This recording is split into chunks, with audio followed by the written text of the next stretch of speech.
Batisi TV, Lawan Rashipi Daka Frank Yamaha, the Maxi Sports Scooter Aerox 155. Ringkat Baganet Foodish, Ordar Mapi, Ninwan Ramani, Hakir Dobying Jompi.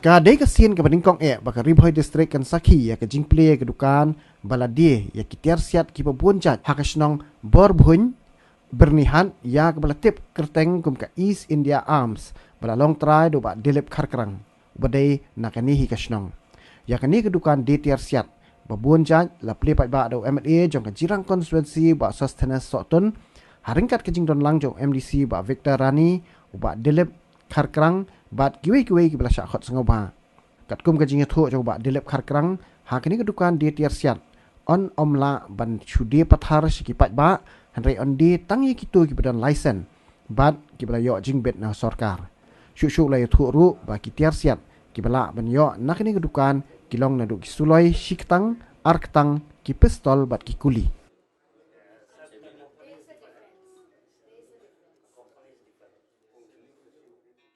This is not only for the constituency, this is for the state, and above all it will benefit for the farmers and for the people of the district as well, because it will be easier for them because they don't have to go to outside the state and see availability of anything, no? Materials or whatever, the arms and ammunition out here. It will be of very much help for the people. দোকানটো আমাৰ মোৰটো আগত গুৱাহাটীতো আছে, এতিয়াও আছে।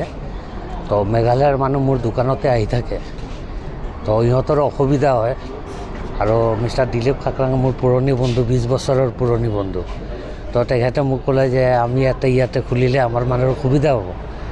তো মই তেতিয়া ক'লোঁ যে ঠিক আছে, কিন্তু এপ্লাই কৰিলেতো বহুত ঝামেলা হয়তো। বোলে নাই, মই থাকিম লগত, তুমি এপ্লাই কৰা।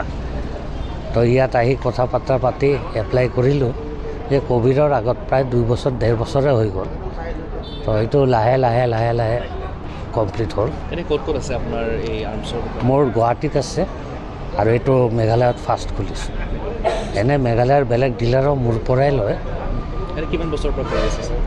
এইটো মোৰ দেউতা চিন্স 1938-48ৰ পৰা বহুত পুৰণি হ'ল। দেউতা, my father was N arms dealer during undivided India. মই দেউতাৰ লগত 26 বছৰ এই বিজনেছটোত থাকি শিকি এতিয়া মেঘালয়ত অপেন কৰিছোঁ। সেইকাৰণে মেঘালয়ৰ অপেনিঙৰ আমাৰ অনাৰেবল MLA ছাৰ, সতুন ছাৰ, ৰিভয় তেখেত আহিছে।